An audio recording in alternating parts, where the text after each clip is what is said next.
नमस्कार दोस्तों, स्वागत है आपका एक बार फिर से टिक करो इंडिया क्लासेस में। मेरा नाम है राजेश मटपाल और मैं लेकर आया हूँ आपके लिए एक्सेल का कोर्स। जी हाँ दोस्तों, पिछली क्लास में हमने पढ़ा था इंट्रोडक्शन ऑफ एक्सेल और मैं उम्मीद करता हूँ आपने उसकी प्रैक्टिस करी होगी। जो भी बेसिक चीज़ें थी, जो भी मैंने उस क्लास में आपको सिखाया था, वो अब आपको आता होगा। आज की क्लास की बात करते हैं। आज की क्लास में मैं आपको सिखाने वाला हूं बेसिक फंक्शन कुछ एक्सेल के और साथ ही साथ में डाटा एंट्री। आप कैसे डाटा को एंटर करते हैं अपनी एक्सेल के सीट में, ठीक है। साथ ही साथ मैं कुछ फंक्शंस बताऊंगा, आपको कुछ फॉर्मूलेज बताऊंगा। तो आपको क्या करना है, एक एक करके जो जो चीज़ें मैं आपको बता रहा हूँ उन सारी चीज़ों को ध्यान से सीखना है। वीडियो को एक बार देखने के बाद दोबारा से देखना है, ताकि जो चीज़ आपको नहीं समझ में आई होगी वो तो आप दोबारा देख सकते हो, ठीक है। इस क्लास में मैं आपको बहुत सारे फंक्शन समझाने वाला हूं, जैसे कि सम, डिवाइड, एवरेज कैसे निकालते हैं, मिनिमम कैसे निकालते हैं, मैक्सिमम कैसे निकालते हैं। साथ ही साथ कुछ शॉर्टकट ट्रिक्स की आपको अगर अपनी टेबल की फॉर्मेटिंग करनी है तो आप कैसे कर सकते हैं। ऑल्ट की का क्या यूज होता है ये भी आपको मैं इस क्लास में बताऊंगा। कुछ कंट्रोल से रिलेटेड शॉर्टकट्स आपको इस क्लास में बताऊंगा। तो आपको क्या करना है, स्टेप बाय स्टेप बिल्कुल भी मिस नहीं करना, या फिर आपको छोड़ छोड़ के वीडियो नहीं देखनी। आपको सीक्वेंस से ही देखनी है और एक बार नहीं 2 बार देखनी है। आज की क्लास में आपको इसलिए बोल रहा हूँ 2 बार देखनी है, ताकि आप एक बार देख के जाएँ और दोबारा में जब आप प्रैक्टिस करेंगे तो आपको अच्छे से समझ आ जाएगा। उसके बाद भी समझ में नहीं आता है तो मैंने आपको बताया है कि आप इस नंबर पे कॉल कर सकते हैं और अपनी क्वेरी मुझसे पूछ सकते हैं। उसके बाद मैं आपकी क्वेरी को सॉल्व कर दूंगा और फिर हम आगे चलेंगे अपनी कुछ नेक्स्ट क्लासों में, ठीक है। तो जिस क्लास का जो डाउट है आपको तुरंत पूछना है, ताकि जब हम आगे एक्सेल में काम करेंगे तो आपको कोई दिक्कत नहीं आएगी। क्योंकि जब तक बेस हमारा मजबूत नहीं होगा तब तक हम आगे एक्सेल में काम नहीं कर पाएंगे। जो भी शॉर्टकट्स मैं आपको बताऊंगा एक कॉपी में आपको नोट डाउन करने, ताकि आपको वो याद रहें, ठीक है। और प्रैक्टिस तो करते ही रहनी है। तो चलिए स्टार्ट करते हैं आज की क्लास।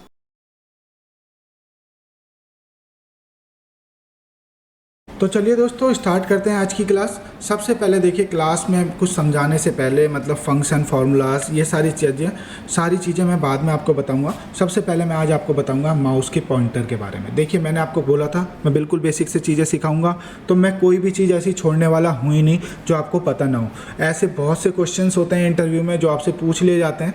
तो मैं आज सबसे पहले आपको बताने वाला हूँ माउस पॉइंटर के बारे में। देखिए, ये हमारा माउस पॉइंटर, जो ये पॉइंटर अभी आपको शो हो रहा है, इसको क्या कहते हैं, इसको कहते हैं हम सिलेक्शन पॉइंटर।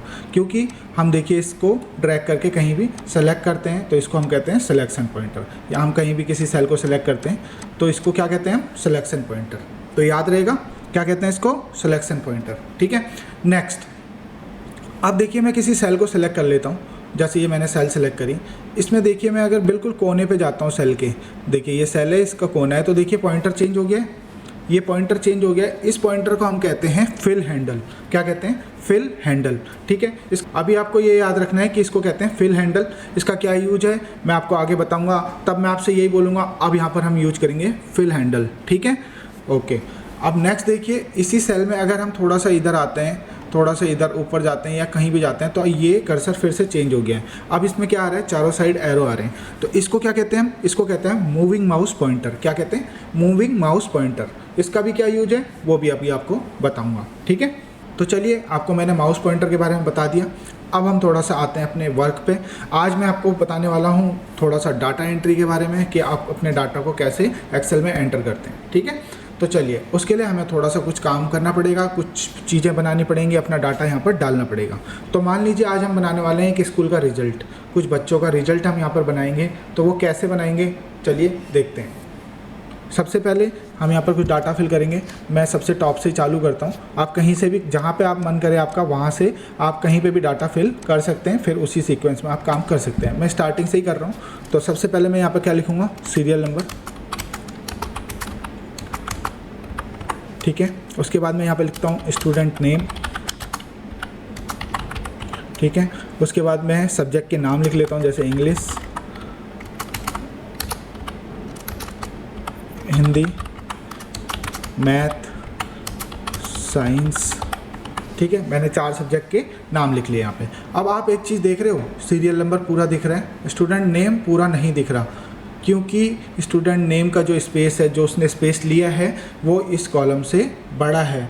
तो हम इसको कैसे स्ट्रेच करेंगे, तो आइए बताते हैं। देखिए, इसके 2 तरीके हैं। पहला, आप देखिए अपने माउस के पॉइंटर को इस बी कॉलम में है तो बी कॉलम के कोने पे ले जाइए, तो देखिए यहाँ पर कर्सर चेंज हुआ।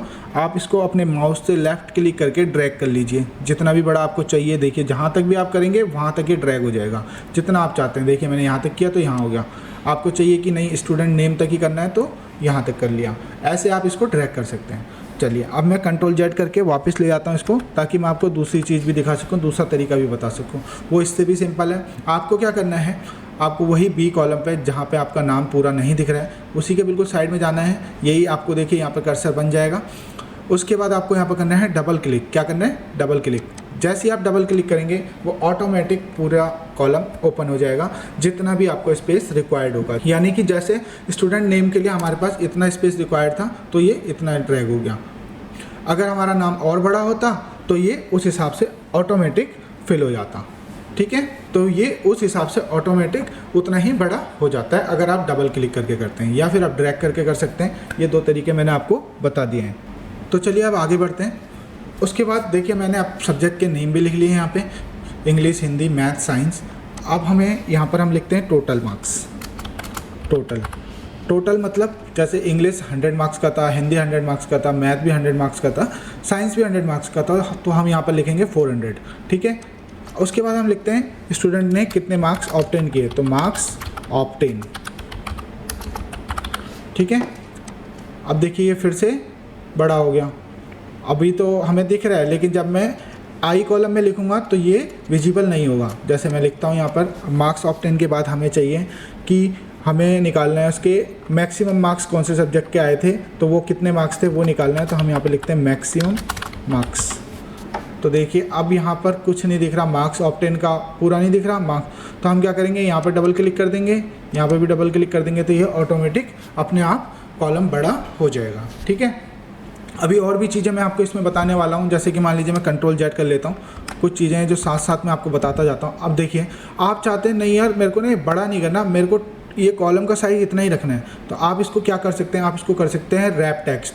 रैप टेक्स्ट क्या होता है, देखिए आप इसको सेलेक्ट कीजिए। आप देखिए होम टैब के अंदर में आपको अलाइनमेंट के अंदर में देखिए अलाइनमेंट क्या होती है, ये सारी चीज़ें आपको कॉलम की विड्थ कितनी रखनी है, ये सारी चीज़ें आपको जो टेक्स्ट है आपका total, science, math, Hindi, English, ये कैसे रखना है, सेंटर में रखना है, कैसे रखना है, ये सारी चीज़ें आप यहाँ से कर सकते हैं। साथ ही साथ अब देखिए आप मार्क्स ऑब्टेन को आपको रैप टेक्स्ट करेंगे तो ये कैसे दिख रहा है, मार्क्स ऊपर आ गया, ऑब्टेन नीचे आ गया। ठीक है, अब आप इसको सेंटर कर लीजिए तो यहाँ से आप सेंटर भी कर सकते हैं। ठीक है, ऐसे आप मैक्सिमम मार्क्स को भी करना चाहते हैं तो यहाँ पे क्लिक करके रैप टेक्स्ट कर लीजिए तो ये भी हो जाएगा। और इसको सेंटर करना है आपने तो सेंटर कर लिया।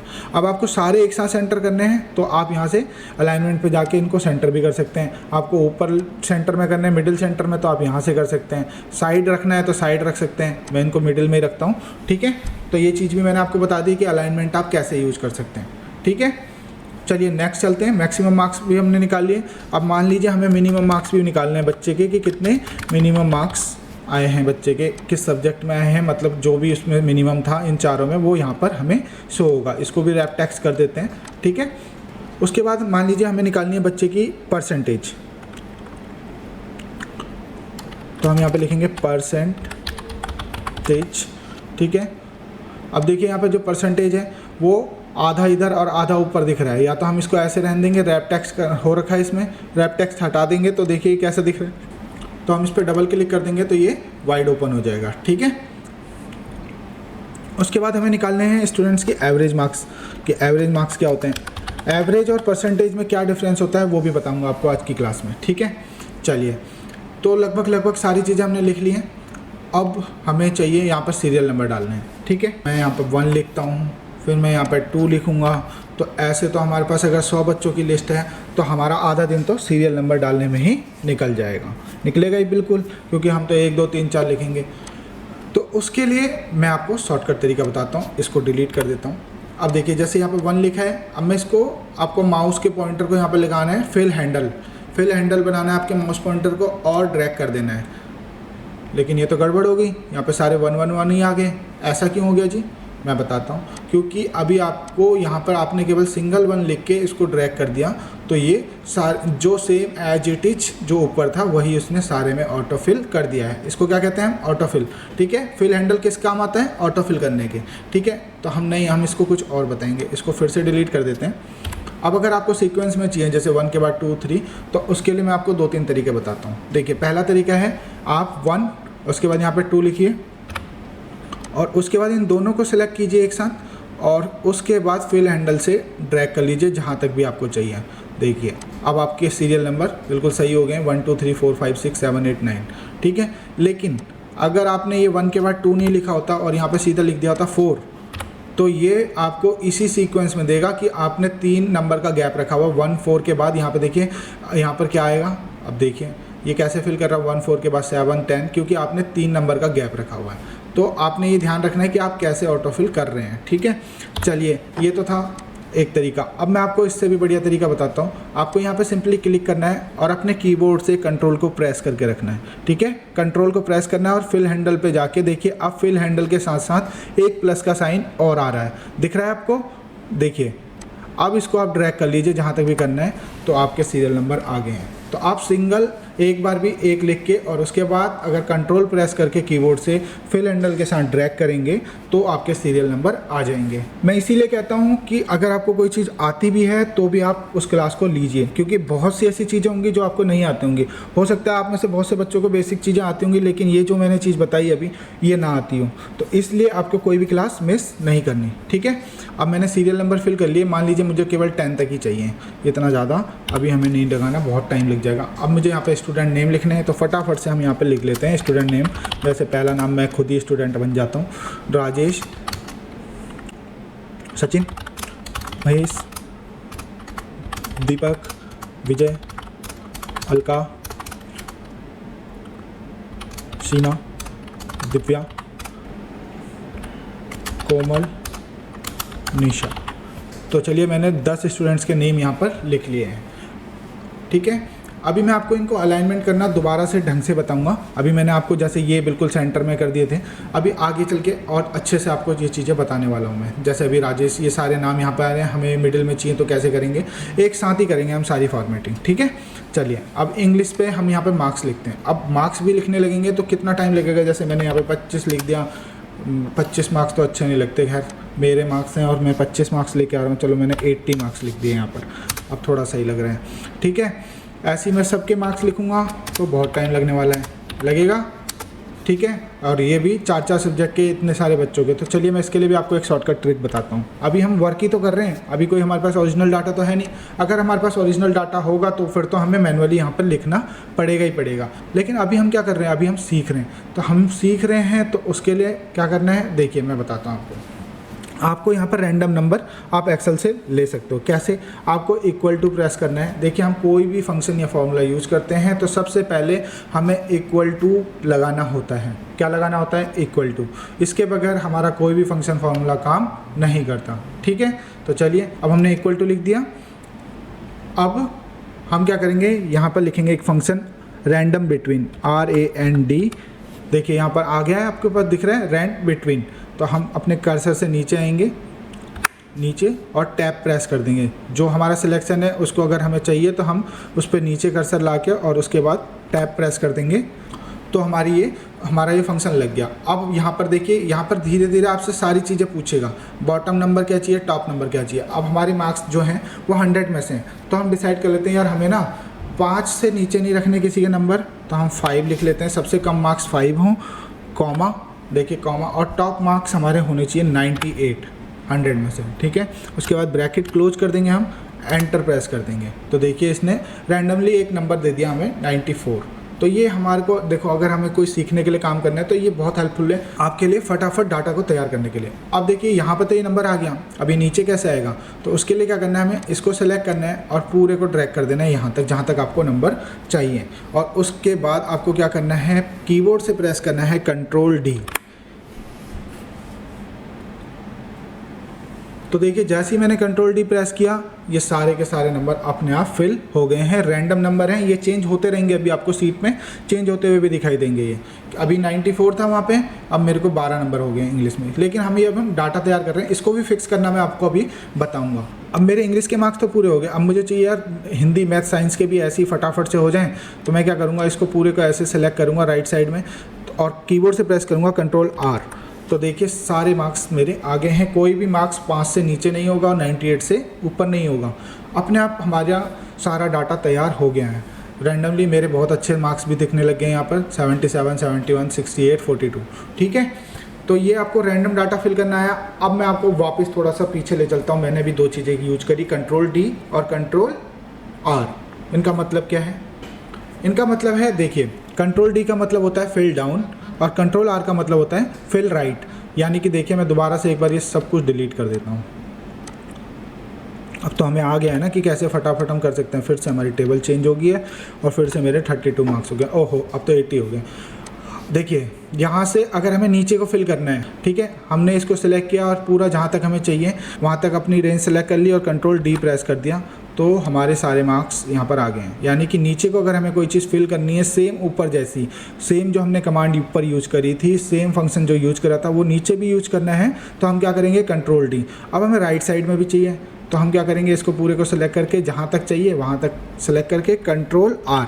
R का मतलब राइट होता है, D का मतलब डाउन होता है। तो ठीक है, कंट्रोल-D फॉर फिल डाउन और कंट्रोल-R फॉर फिल राइट। तो हमारे सारे मार्क्स यहाँ पर आ गए हैं। चलो अब नेक्स्ट बात करते हैं टोटल की। तो यहाँ पे तो हमें 400 लिखना है। ठीक है, 4 सब्जेक्ट हैं तो 100 का 1 है तो 400 के हो गए। अभी डाटा फिर से बदल गया। ठीक है, लेकिन मेरे मैथ में 5 मार्क्स हैं अभी, मैं अब इसको चेंज नहीं करूँगा। तो जब मेरे मार्क्स सही हो जाएंगे ना उसके बाद ही चेंज करूँगा इसको। अब मैं इसको ड्रैग कर लेता हूँ। फिर हिंदी में 10 आ गए, ये भी नहीं लग रहा अच्छा। फेल नहीं होना चाहिए मैं किसी में भी, 93 तो ठीक है। ठीक है, अब मैंने 400 वाली लाइन पूरी फिल कर दी है। एक जगह 400 लिखा और उसको फिर ऑटो फिल कर दिया, कैसे, फिल हैंडल से ड्रैग करके। तो ये 400 हो गया क्योंकि सारी सब्जेक्ट का टोटल है वो 400 ही होना है। पहले मैं इसको फिक्स कर देता हूँ। चलो मैं हिंदी में फेल ही हो जाता हूँ। अब हमें क्या करना है, अगर हमें ये चाहते हैं कि ये बार बार चेंज ना हो, क्योंकि अब हम यहाँ पे मार्क्स निकालने वाले हैं, मिनिमम मार्क्स निकालने वाले हैं, तो अब ये स्टेबल हो जाए। हमारी जो रैंड बिटवीन की कमांड थी उसको ख़त्म करते हैं। हमारे पास जो अब ये डाटा आ गया इसको हम कॉपी कर लेते हैं। तो इसको हटाएंगे कैसे, उसके लिए क्या करते हैं, कंट्रोल-C। देखिए मैंने कंट्रोल-C करा तो कॉपी हो गया। अब मुझे यही सेम मार्क्स यहाँ पर पेस्ट करने हैं। तो मैं क्या करूँगा, यहाँ पर क्लिक करके यहाँ पेस्ट पे जाऊँगा। देखिए पेस्ट में, पेस्ट वैल्यूज़ के अंदर में 1 2 3 आ रहा है ना, वैल्यूज़, पेस्ट पे क्लिक कर दूँगा। अब देखिए यहाँ से अब ये नंबर ना तो चेंज होंगे ना कुछ, अब सारे नंबर फिक्स हो गए हैं। ठीक है, ये हमारा एरिया है, अब ये फिक्स हो गया। देखिए यहाँ पे पहले फॉर्मूला आ रहा था जो हमने लगाया था फंक्शन रैंड बिटवीन का, अब नहीं आएगा क्योंकि अब हमने इनको नंबर में चेंज कर दिया और अब ये चेंज भी नहीं होंगे। अब मैं एस्केप की प्रेस कर देता हूँ तो अब ये फिक्स हो गए। तो ये चीज़ याद रखना कि आपको अगर एक्सेल में रैंडम नंबर चाहिए तो जहाँ से जहाँ तक भी चाहिए आप उसको टॉप और बॉटम सेट कर दीजिए और अपनी रेंज सेलेक्ट कर लीजिए, आपको वो सारे नंबर मिल जाएंगे। ठीक है, तो हमारे को तो हमारा डाटा तैयार करना था फटाफट से, तो इसलिए मैंने ये कर लिया। अभी तो मुझे समझाने की वजह से इतना टाइम लगा, अगर मैं इंडिविजुअली ये सीट बना रहा होता तो अभी तक मैं यहाँ तक पहुँच चुका होता, क्योंकि मैंने अपना रैंडम डाटा ले लिया होता, टोटल मार्क्स भी लिख लिए थे। अब हमें निकालना है मार्क्स ऑब्टेन। चलिए तो अब ये सीखते हैं। मार्क्स ऑब्टेन के लिए क्या करना है, हमें ये जितने भी मार्क्स हैं इनका टोटल करना है। तो टोटल करना आता है, आपको आता होगा। चलिए मैं भी बता देता हूँ 2-3 चीज़ें कि कैसे करते हैं। सबसे पहला तरीका है, आप इक्वल टू का साइन प्रेस कीजिए। बताया था मैंने कि अगर आपको कोई भी फंक्शन फॉर्मूला यूज करना है तो सबसे पहले क्या करना है, इक्वल टू का फंक्शन यूज करना है। सबसे पहले आपको क्या करना है, इक्वल टू लगाना है। ठीक है, उसके बाद हम सेलेक्ट कर लेते हैं इंग्लिश के मार्क्स, फिर प्लस, फिर हिंदी के मार्क्स, फिर प्लस, फिर मैथ के मार्क्स, फिर प्लस, साइंस के मार्क्स, और उसके बाद हम कर देते हैं एंटर। तो जी हमारे टोटल मार्क्स आ गए हैं। अब मैंने यहाँ पर टोटल मार्क्स आ गए। अब उसके बाद मैंने क्या बताया था अभी आपको, कंट्रोल-D, इसको सेलेक्ट करके जैसा ऊपर वाले में यूज हुआ है, अगर आपको नीचे भी वही यूज करना है तो आप क्या कर सकते हैं, कंट्रोल-D, सबके मार्क्स आ गए हैं। तो इसीलिए मैंने आपको बोला था कि शॉर्टकट्स जो मैं बताऊंगा ना वो आपको याद रखना है। मैंने केवल एक के मार्क्स निकाले और कंट्रोल-D कर दिया, सबके मार्क्स आ गए हैं, ऑटो सम हो गया है सबका। ठीक है, अब मैं इसको फिर से एक बार डिलीट कर देता हूँ क्योंकि मुझे अभी आपको सम करने के एक आध तरीके और बताना है। ठीक है, अब दूसरा तरीका है, देखो अभी जो मैंने बताया आपको इक्वल टू करके यहाँ इसको सेलेक्ट किया, इसको सेलेक्ट किया, वो था फॉर्मूला। वो क्या था, फॉर्मूला। जब हम इक्वल टू के बाद हर किसी रेंज को सेलेक्ट करते हैं तो वो होता है फॉर्मूला। अब हम करेंगे सम फंक्शन का यूज। फंक्शन और फॉर्मूले में क्या फ़र्क होता है, फंक्शन होते हैं जो आपके प्रीसेट होते हैं जो आपको एक्सेल पहले से ही प्रोवाइड करता है, बस आपको उनको उनके हिसाब से डाटा देना होता है और वो आपकी वैल्यूज़ को निकाल देते हैं। और फार्मूला जो होते हैं वो आपको इंडिविजुअली एक एक करके सिलेक्ट करते हैं। आप चलिए अब मैं आपको दूसरा तरीका बताता हूँ। दूसरा तरीका है फंक्शन का। तो अब हम क्या करेंगे, सबसे पहले इक्वल टू, उसके बाद सम, SUM, ठीक है, ब्रैकेट स्टार्ट करेंगे। उसके बाद नंबर 1 नंबर 2 जो ये कह रहा है वो सिलेक्ट कर लेंगे। उससे बढ़िया है हम पूरी रेंज को एक साथ सेलेक्ट कर लेंगे, ठीक है। और उसके बाद ब्रैकेट को क्लोज करेंगे और एंटर प्रेस कर देंगे। तो देखिए फिर से हमारा 162 आ गया है, ये इसका टोटल है। यहाँ पर एक ग्रीन मार्क आ रहा है, वो क्यों आ रहा है वो भी बता देता हूँ आपको, क्योंकि ये कह रहा है कि आपने ना ये 4 तो लिए, ये 400 को भूल गए आप, तो इसलिए वो कह रहा है कि यहाँ पर आपका कुछ एरर हो सकता है। तो हम इस एरर को हटा देते हैं, यहाँ पे से क्लिक करके इग्नोर एरर कर देते हैं, ये हट गया, ठीक है। और उसके बाद मैंने आपको क्या बताया था, एक वैल्यू निकली आपकी और नीचे भी आपको सेम ही निकालनी है, तो कंट्रोल D, ठीक है। अब ये सारे में भी एरर आ गया भाई, अब क्या करें, अब इन सारे में भी एरर आ गया।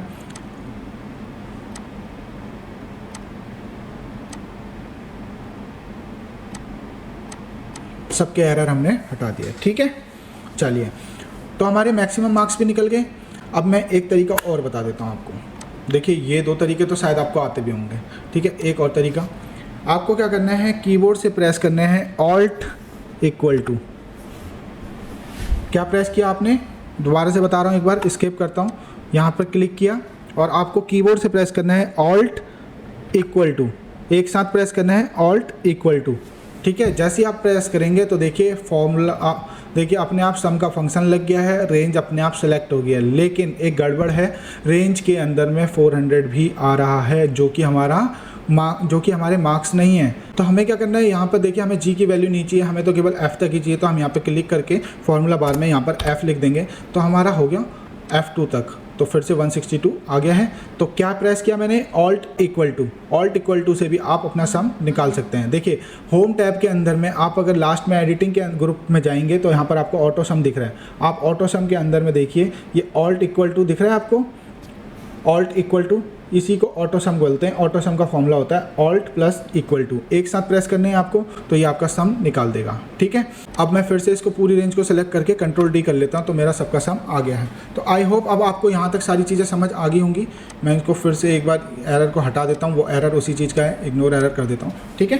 तो आपको मार्क्स ऑब्टेन निकालना आ गया, आपको ऐड करना आ गया कि कैसे आप सम कर सकते हैं। 3 तरीके बताए मैंने, या तो आप फार्मूला लगा के इक्वल टू करके इंडिविजुअल सेलेक्ट करके, बहुत टाइम लगेगा तो वो यूज करना ही नहीं है आपको, या तो आप सम फंक्शन यूज कर लो, या फिर आप Alt = बेस्ट है आप Alt = यूज़ करो, ताकि आप फटाफट वर्किंग करो ना यार एक्सेल में, ठीक है। अब हमें निकालना है मैक्सिमम मार्क्स। तो मैं अभी समझूँ कि आपको सम निकालना आ गया है, ठीक है।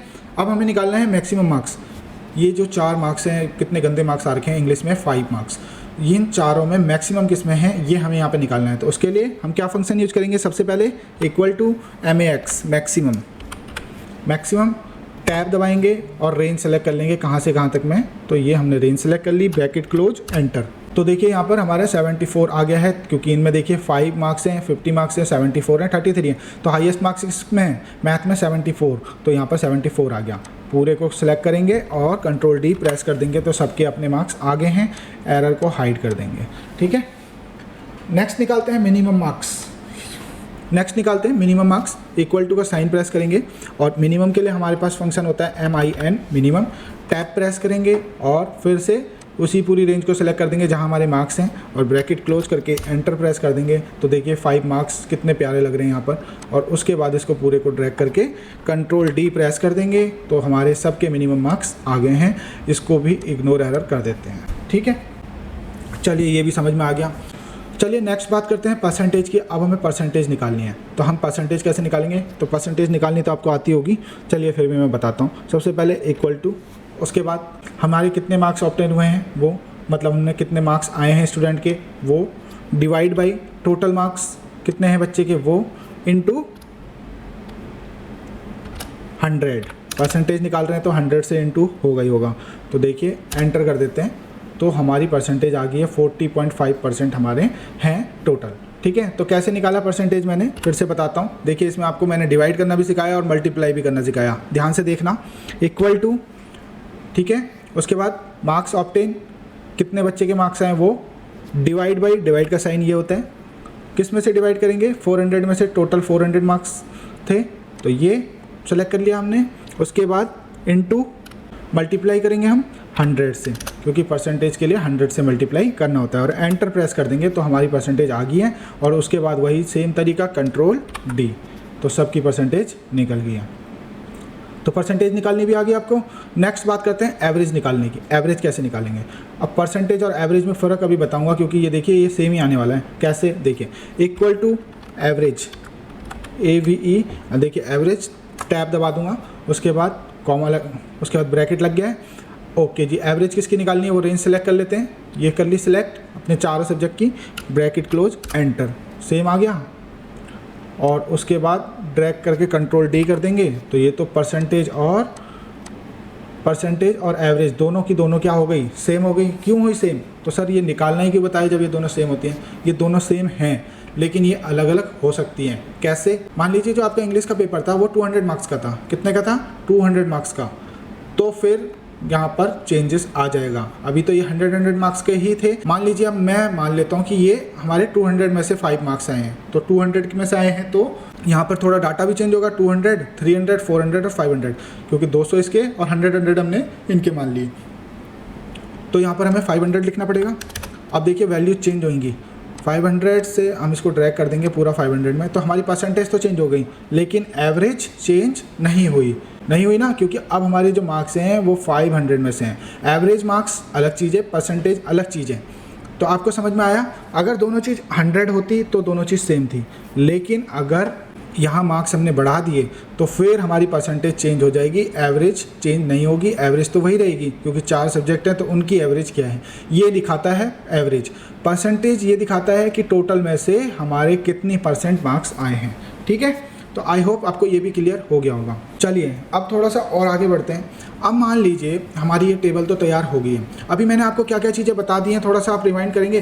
कुछ चीज़ें हैं जो आपको खुद प्रैक्टिस भी करनी है, घर पे डाउट आता है तो दोबारा देखिए, दोबारा देखने के बाद भी समझ नहीं आ रहा तो इस नंबर पे आप मुझे क्वेरी डाल सकते हैं, मैं आपको रिवर्ट भी करूँगा। ठीक है, जब आप इसकी प्रैक्टिस करेंगे तो आपको क्या क्या चीज़ें अब तक आ जानी चाहिए। मेरे ख्याल से आपको सम निकालना आ गया होगा, आपको मल्टीप्लाई करना भी आ गया होगा, परसेंटेज में मैंने आपको बताया था। ठीक है, आपको डिवाइड करना भी आ गया होगा। ठीक है, मैक्सिमम मार्क्स कैसे निकालते हैं, उसके लिए कौन सा फंक्शन यूज़ करते हैं, MAX, मिनिमम के लिए MIN। सारे जो भी फंक्शन फॉर्मूला हम यूज़ करते हैं उससे पहले हमें इक्वल टू का साइन लगाना ही होता है। ठीक है, मार्क्स ऑब्टेन करने के लिए हमने सम फंक्शन यूज़ किया, मैक्सिमम के लिए मैक्सिमम फंक्शन यूज़ किया, मिनिमम के लिए मिनिमम फंक्शन यूज़ किया, परसेंटेज के लिए हमने परसेंटेज का फॉर्मूला यूज़ किया, एवरेज के लिए हमने एवरेज फंक्शन यूज़ किया। ठीक है, यहाँ तक क्लियर है। चलिए अब हम थोड़ा सा इस टेबल को, अब किसी को हमें रिजल्ट दिखाना है तो ऐसे ही दे देंगे क्या भद्दा सा, बिल्कुल ये। अब थोड़ा सा इसको जचाते हैं। ठीक है, क्या करते हैं, थोड़ा सा इसको परफेक्ट बनाते हैं। मैंने बोला था ना आपको कि मैं आपको इसको पूरे डाटा को बढ़िया से करके दिखाऊंगा। तो देखिए मान लीजिए अब ये हमारा स्टूडेंट डाटा है, रिजल्ट है, तो हम पहले एक हेडिंग बनाएंगे स्टूडेंट रिजल्ट की। अब यहाँ तो जगह है ही नहीं, तो अब क्या करें जी, तो यहाँ पर जगह बनाते हैं। अब हमें इसके ऊपर एक रो और चाहिए, तो हम क्या करेंगे इसके लिए, देखिए उसके लिए मैं तरीका बताता हूँ आपको। हमें क्या करना है, सिंपली यहाँ पर राइट क्लिक करना है और इंसर्ट पे देखिए जिस भी रो के ऊपर आपको चाहिए उसको ही सेलेक्ट करना है। जैसे मुझे 1 के ऊपर एक रो चाहिए तो मैंने यहाँ पर राइट क्लिक किया और इंसर्ट पे क्लिक किया, एक रो आ गई है। ठीक है, समझ में आया। जहाँ भी आपको रो चाहिए कि नीचे वाले को क्लिक करके आप वहाँ पर इंसर्ट कर सकते हैं रो को।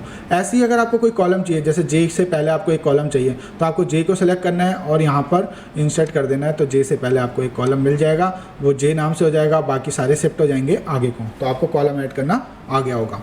तो आपको रो और कॉलम भी इंसर्ट करने आगे, आपको जहाँ भी चाहिए आपको उसको सेलेक्ट करना है और उसके बाद इंसर्ट पे क्लिक कर देना है, तो आपकी रो इंसर्ट हो जाएगी। कॉलम पे जाना है तो उससे जो भी आपको जहाँ पर भी इंसर्ट करना है उसके जस्ट बाद वाले पे क्लिक करके ऊपर और यहाँ पे से इंसर्ट पे क्लिक करोगे तो आपका कॉलम भी आ जाएगा। ठीक है, चलिए आगे बढ़ते हैं। अब मुझे यहाँ पर रो चाहिए थी तो मैं यहाँ पर क्लिक करूँगा और इंसर्ट कर दूँगा, तो रो आ गई है। अब मुझे यहाँ पर लिखना है स्टूडेंट रिजल्ट, मैंने लिख लिया स्टूडेंट रिजल्ट, लेकिन ये कोई अच्छा लग रहा है यहाँ कोने पे लिखा हुआ, हमें थोड़ा इसको बड़ा करना है, थोड़ा सा सेंटर में लाना है, तो चलिए उसके लिए हम थोड़ी सी फॉर्मेटिंग भी कर लेते हैं।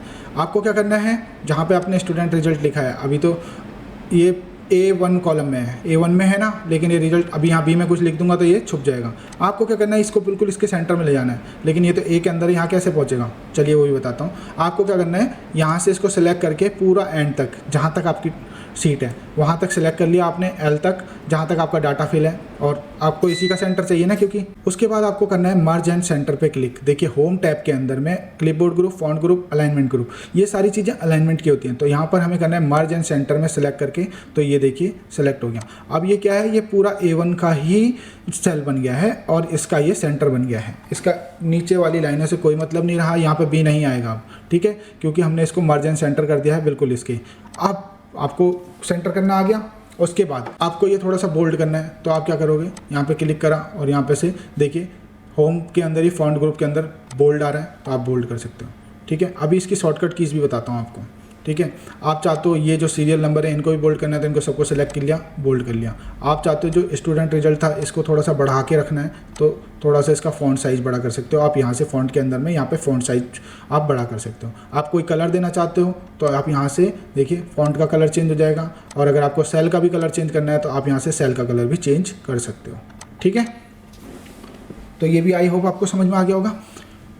चलिए अब आप देखिए थोड़ा सा इधर ये ठीक हो गया, इसका कलर थोड़ा सा अच्छा कर लेते हैं, ये अच्छा नहीं लग रहा, फ़ॉन्ट का कलर भी चेंज कर लेते हैं, स्टूडेंट रिजल्ट, ठीक है।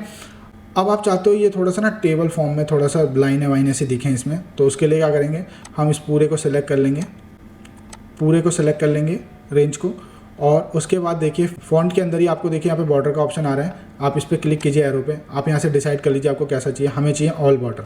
हम ऑल बॉर्डर पे क्लिक करेंगे तो देखिए ये थोड़ा सा और अच्छी होगी टेबल, ठीक है।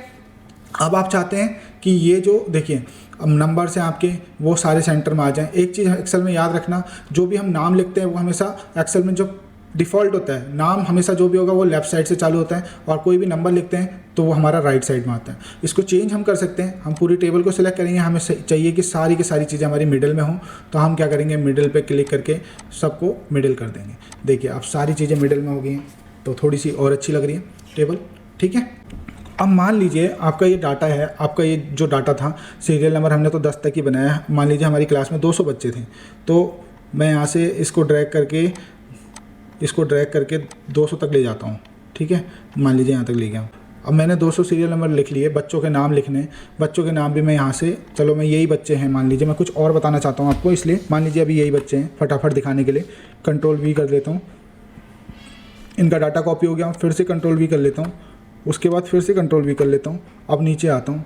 अब अगर मान लीजिए आपकी ये सीट ऊपर की ख़त्म हो गई है, अब आपको ऊपर का दिख नहीं रहा यार, हिंदी कहाँ है, इंग्लिश कहाँ है, मैथ कहाँ है, तो आप कैसे लाएंगे। देखिए मेरा मकसद था आपको यही दिखाने का कि आपका वो ऊपर वाली लाइन को अगर आपको रखना है तो आप कैसे रख सकते हैं, ताकि आप यहाँ पर जब भी डाटा फिल करें तो आपको वो डाटा दिखना चाहिए कि आप किस में क्या डाल रहे हैं। आपको यहाँ तो पता चल जाएगा आप नेम डाल रहे हैं, लेकिन यहाँ पर कौन से सब्जेक्ट के मार्क्स डाल रहे हैं, ये चीज़ें जानने के लिए आपके पास यहाँ पर जो आपकी ऊपर मेन हेडलाइन है वो आपको शो होनी चाहिए। वो क्या है आपकी ये वाली, तो ये कैसे आपको शो होगी चलिए मैं बताता हूँ।